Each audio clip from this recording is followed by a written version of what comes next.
দুইজন ব্যক্তির নাম বলবো। দুজন ব্যক্তির মধ্যে একজন হচ্ছে লিওনেল মেসি আর একজন হচ্ছে মাইকেল জ্যাকসন। তো অ্যাপিস্টন ফাইলে দুজন ব্যক্তির নাম আসছে।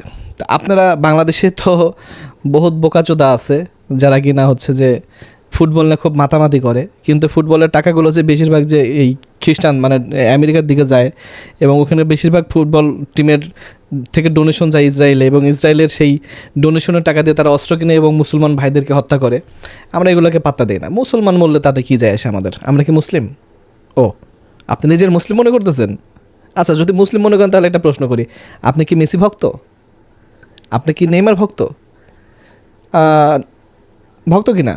আচ্ছা, যদি নেইমারকে বাদ দিলাম, যদি মেসি ভক্ত হয়ে থাকেন তাহলে বলি মেসি এমন একজন মানুষ অ্যাপিস্টন ফাইলে যে নাম আসছে এবং সেই অ্যাপিস্টন ফাইল কি এটা সম্পর্কে যারা জানেন, এরপরে যদি মেসিকে আপনারা বলেন মেসি মেসি, তাহলে আমি বলবো যে ইনশাল্লাহ হাসরের দিন আপনার সাথে দেখা হবে সেই সকল মানুষের, যেই সকল মানুষ এই মেসি মেসি করার কারণে, এদের টাকার ডোনেশনের কারণে যাদের জীবন যাচ্ছে, যাদের রক্ত যাচ্ছে, এই রক্তের বিনিময়ে আপনাদের কাছ থেকে নিবে একদিন ইনশাল্লাহ।